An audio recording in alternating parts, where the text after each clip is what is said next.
안녕하세요. 오늘도 어제에 이어서 실습자들에게 인생이라는 것을 우리는 어떻게 삶을 만들 거냐라는 이야기를 가지고 해보겠습니다. 저는 요즘 새삼스럽게 이 책을 보고 있습니다. 누군가가 한문을 아는 사람들은 대부분 다 사서와 삼경 이야기를 하는데 저는 요즘 삼경책을 좀 보고 있는데요. 삼경책 중에서도 제일 중요한 게 경입니다. 경에는 성경도 있고 불경도 있어요. 그 이야기는 다 좋은 이야기라는 겁니다. 그래서 평생 교육사가 가야 될 길은 개인의 삶을 남에게 영위할 수 있는 것, 그런 사람이 됐으면 좋겠다는 얘기를 합니다. 사람이 태어나서 책 한 권을 쓸 수가 있어야 되는데 책을 쓰지 못해서 안 쓰는 게 아니라 쓸 줄 몰라서 안 쓰는 사람이 많았다는 것을 저는 알고 있습니다. 세상에 태어나서 한 권의 책을 쓸 수 없다라고 이야기를 합니다. 왜 그럴까요? 그런데 최소한도 60년 정도 살면서 자기가 인생 걸어온 길에 대해서 나름 그 부분을 왜 정리를 못했을까라는 거예요. 그죠?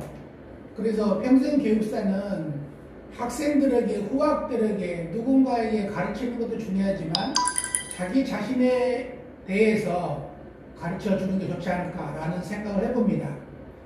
두 번째는 잘못 써도 지울 수 없는 거예요. 그래서 어르신들이 이런 얘기를 많이 합니다. 세상에 살면서 농사 중에서 제일 어려운 농사가 무슨 농사? 네, 자신 농사라 그래요. 그 이야기는 한 번 잘못 길러진 인생은 다시 바꿀 수 없다는 거죠.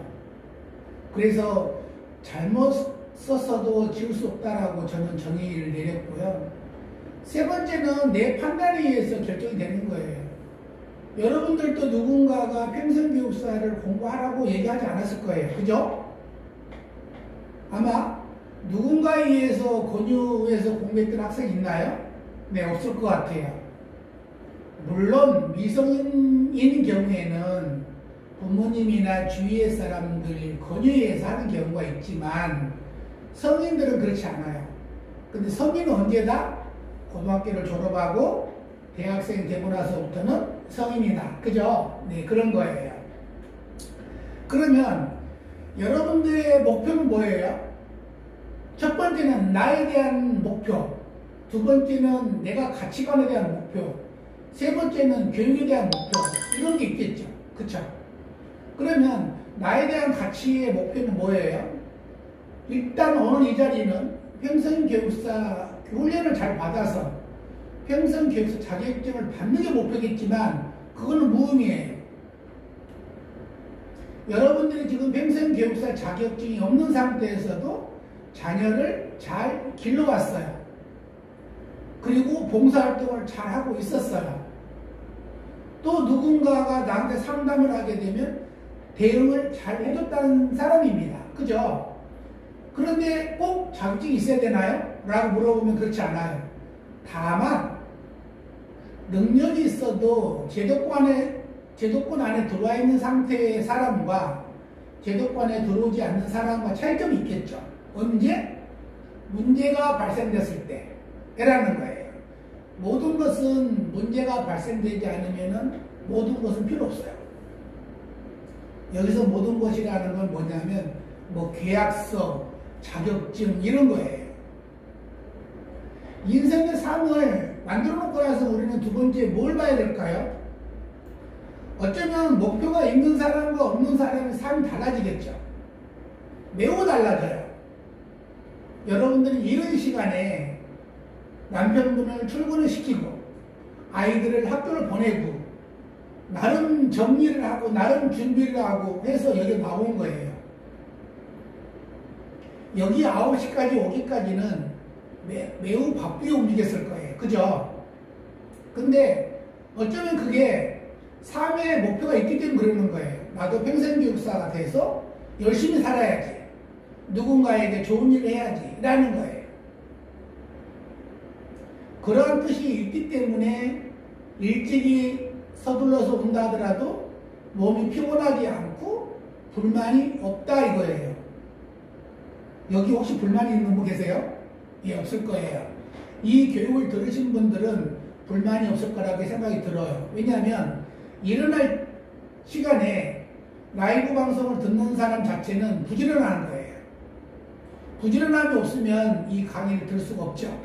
그래서 목표가 있는 사람과 없는 사람의 차이점은 매우 커요. 자, 한번 알아볼까요? 자, 목표가 없는 사람은 목표가 있는 사람을 위해서 가로 안에 무엇을 한다 라고 정했어요. 목표가 없는 사람은 목표가 있는 사람을 따라서 항상 일만 하게 돼요. 왜냐? 늘 시키는 대로만 따라와 주니까 일을 하는 거예요. 그런데 목표가 있는 사람도 일을 안 하는 건 아니에요. 근데 무슨 일을 하느냐?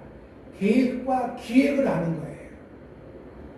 먼저 장기 플레잉 기획을 잡고 기획에 따라서 세부적으로 계획이 나오면 계획에 따라서 여러분들을 움직이는 거예요. 예를 들어서 자동차와 사람 관계를 한번 봅시다. 우리는 기획자는 목표가 있는 사람은 자동차 키를 가지고 있는 사람이고 목표가 없는 사람은 자동차일 뿐이에요. 내가 핸들을 돌린 대로 따라올 뿐이에요. 자기 의견은 전혀 없어요. 자기 의사는 전혀 중요하지 않아요. 그러면 여러분들의 삶의 가치가 어디에 있어요? 내 주인에 있어요. 내가 가고자 하는 방향을 전혀 모르니까 누군가에 의해서 가자고 하는 방향대로 따라갈 뿐이에요. 그 리더자가 여러분들이에요. 평생교육사가 해야 될 일이라 이 말이에요. 그런데도 불구하고 평생교육사가 꿈이 없고 리더를 못하고 누군가에 의해서 따라만 가준다면 그거는 매우 곤란해요. 그죠? 그러면 리더자가 되려면 어떻게 해야 되느냐? 첫 번째가 나를 바꿔야 되는 거예요. 나를 바꾸는 거는 매우 어려워요. 어떤 스님이 이렇게 말씀을 하세요. 나를 바꾸려면 최소한도 3번 정도는 죽어야 된다라고 말씀하신 분이 계세요. 그럼 어떻게 죽어야 됩니까? 라고 질문해 보면 전기 충격기로 자기를 3번 정도는 기져서 기절을 해봐야만이 바꿀 수 있다라고 얘기를 해요. 그게 얼마만큼 어려운 거예요. 저도 전기 충격기를 한번 해보진 않았어요. 근데 저도 저를 바꾸려고 노력을 많이 하는데 그게 쉬운 건 아니에요. 제가 바꾸지 못하는 거가 아주 하나가 있어요. 뭐냐면 습관이 돼 있어서 꼭 누구에게인가 가르쳐 주려고 그러는 거예요. 상대의 가르침을 받기 전에 내가 가르쳐 주려고 그러는 거예요.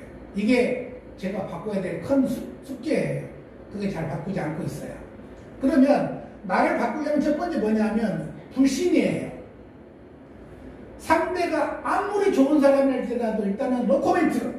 저놈이 사기꾼 아니야? 제가 나한테 나쁜 사람은 아니야? 라는 거예요. 근데 여러분들이 선생님이 되어서 누군가에게 코칭을 하고 리더를 하고 할 때 내 말을 듣고 있는 사람이 불신하고 있다면 기분이 좋을까 안 좋을까? 네, 좋지 않아요. 그런 부분 하나하나가 나를 바꿔가는 게 첫 번째예요. 그런데 상대가 내 말을 따라주기를 바라기 전에 꼭 해야 될 게 있어요. 뭐냐? 내가 먼저 상대를 믿어줘야 된다는 거죠. 내가 믿어주지 않으면 되지 않는다. 그래서 첫 번째 키워드는 불신이요. 두 번째는 뭐냐면 부지예요. 제가 정보를 나한테 주고 있는데 불구하고 내 정보하고 일치하지 않아. 뭔가 달라. 다르면 일단은 어떻게 해요? 아, 저러한 정보도 있구나라고 믿어줘야 되는데 아니야, 저건 정보 잘못됐어. 나하고 다르니까 틀렸어. 라고 이야기를 하는 거예요. 그렇게 표현하는 게 아니라 나하고 좀 다르네? 저렇게 할 수 있네? 저런 정보가 있었구나. 내가 찾아봐야 되겠네? 라고 해야 되는데 일단은 부지요. 상대 알고 있는 것을 내가 알고 있는 거 다르면 믿지 않는다는 거. 그러면은 세 번째, 불용. 아무리 상대가 나를 신용적으로 밀어붙여도 이거는 아닌 것 같아. 다시 말하면 나를 바꾸려면 첫 번째는 불신이요, 두 번째는 부지요, 세 번째는 불용이다 라고 저는 정했습니다. 이 세 가지를 꼭 바꾸기 바랍니다. 특히 평생교육사 길을 가고자 하는 여러분들은 그거를 바꾸지 않으면 매우 어렵지 않을까. 물론 평생교육사 자격이 없어도 세상 살아가는 데는 문제가 있다 없다? 없다 이거예요. 없어요. 어떤 사람은 그래요. 운전면허증 없으면 곧 죽을 것 같대요. 근데 이러한 얘기를 해주고 싶어요. 사람의 네 가지 유형이 있는데 어떤 사람은 침대에 병원 누워서 창문을 열어봤어요. 그랬더니 지체장애자가 목발을 짚고 걸어가는 모습을 보고 침대에 누워있는 분이 이렇게 표현한답니다. 나도 저렇게라도 걸어봤으면 한다는 거예요. 얼마나 자기는 걷고 싶었겠어요. 근데 목발을 짚고 걷고 있는 그분한테 보이는 눈은 뭘까요? 자동차를 쌩 끌고 빨리 가는 것을 보고 있다는 거예요. 그래서 이분한테 물었어요. 왜 자동차가 그립습니까? 그랬더니 제가 운전면허증이 있고 돈 있으면 목발 짚지 않고 자동차를 빨리 갈 수 있는데 되게 고생하고 있다고 생각한다는 거예요. 그러면 자동차를 쌩 끌고 가는 그분한테 어딜 보고 있냐 물어보니까 하늘에 떠다니는 비행기를 보고 있다는 거예요. 왜 비행기를 봅니까? 그랬더니 저도 저렇게 하늘을 한번 날아봤으면 좋겠어요 라고 얘기한다는 거예요. 그러면 비행기를 타고 있는 승객이나 기장한테 지금 당신은 어디를 보고 있습니까? 그랬더니 자기는 저 아래에 있는 조그마한 지구 땅 흙을 보면서 저 흙에 제발 걸어봤으면 좋겠다라고 한다는 거예요. 이야기는 다시 원점으로 돌아오는 거예요. 그 이야기는 내가 어떻게 사느냐에 따라 달라지는 거예요. 그래서 이와 같은 삶을 여러분들은 누구에게인가 줘야 될 의무가 있는 사람이에요. 왜냐? 평생교육사니까. 그러면 평생교육사로서 꼭 가야 될 길이 또 하나가 있어요. 뭐냐면 시간관리예요. 내가 평생교육사 길로 가기 위해서 시간은 따로 정해져 있지 않아요.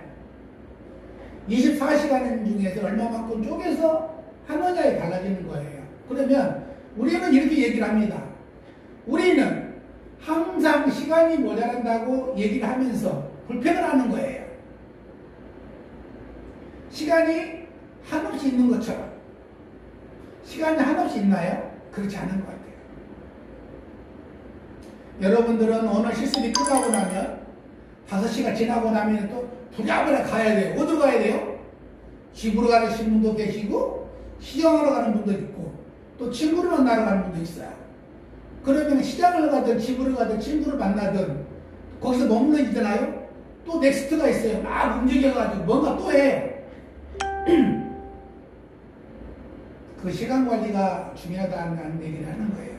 그러면 우리는 성공한 사람들을 보면 공통점이 있어요. 뭐냐면 시간 관리하고 대인관계를 잘하고 있다는 거예요. 자기 관리를 어떻게 하느냐에 달라지는 거예요.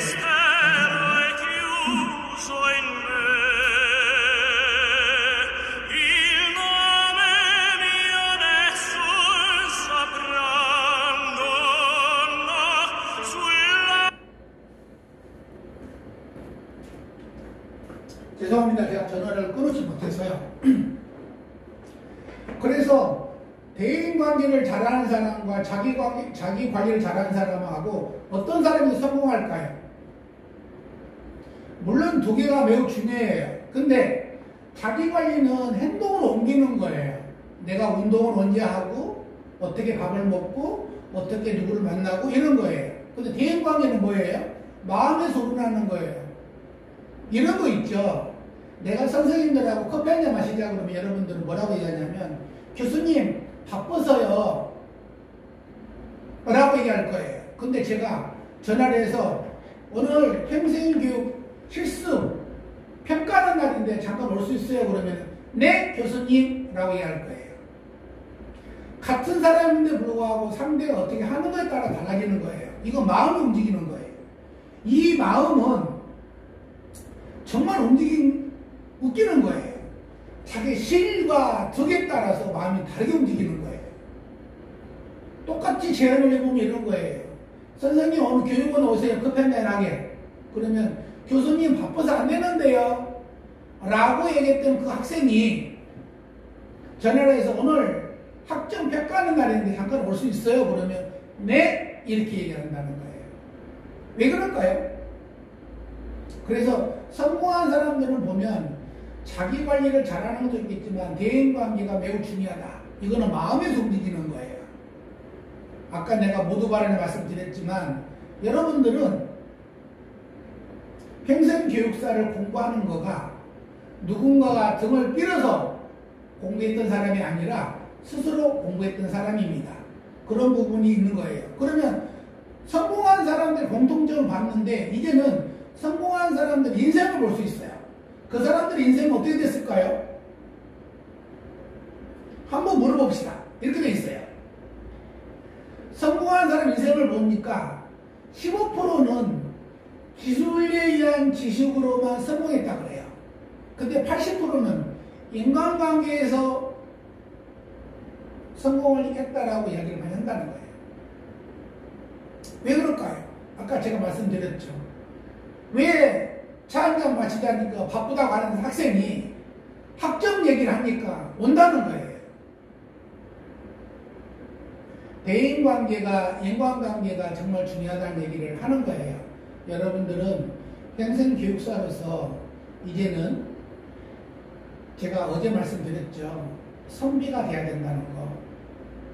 이제는 학점이 다 필습이 거의 다 끝나가기 때문에 학점을 받고 평생 교육사 자격증을 받고 나면 있을 때와 없을 때의 마음가짐이 다를 거예요. 내가 가지고 있는 달란트를 아무 자격이 없이 누구에게인가 이야기할 때와 내가 가지고 있는 재능을 제도권 안에 들어와 있는 사람이 이야기할 때는 상대가 신뢰와 신의를 중요시 여길 겁니다. 여러분들도 그렇게 되기를 바라고 저도 여러분들에게 평생 교육사 훈련을 시키고 있지만 저는 경제학을 공부하고 경영학을 공부했던 사람이에요. 여러분처럼 평생 교육학을 배우지 않았어요. 근데 경영학에서는 여러분들 배우는 거하고 60%를 배우게 돼요. 그리고 경제학에 대해서는 경영학에 대해서 90%를 배우게 됩니다. 그 말씀 드리는 거는 여러분들이 마스터 플레이 됐다 하더라도 워밍업, 움직일 수 있는 계기가 주어지는 거가 경제학이세요. 그래서 실습이 끝난다 할지라도 자주 얼굴 보고 훈련에 임하는 자세처럼 하나하나 배워갔으면 좋겠고요. 오늘 이후에는 평생 교육사 교육을 마치겠지만 내일부터는 경제학이라는 이야기를 해드릴 거예요. 여러분들이 배웠던 것을 남에게 베풀어줄 때 경제 논리로 어떻게 풀어야 되느냐라는 얘기를 하게 될 거예요. 그래서 여러분들이 좀 더 체계적인 체계적인 방법으로 사람을 접근하게 된다면 유능한 평생 교육사가 되지 않을까라는 생각이 들고요. 오늘 강의는 여기서 마치도록 하고 잠시 쉬었다가 2차 토론을 해보도록 하겠습니다. 감사합니다. 꺼주세요.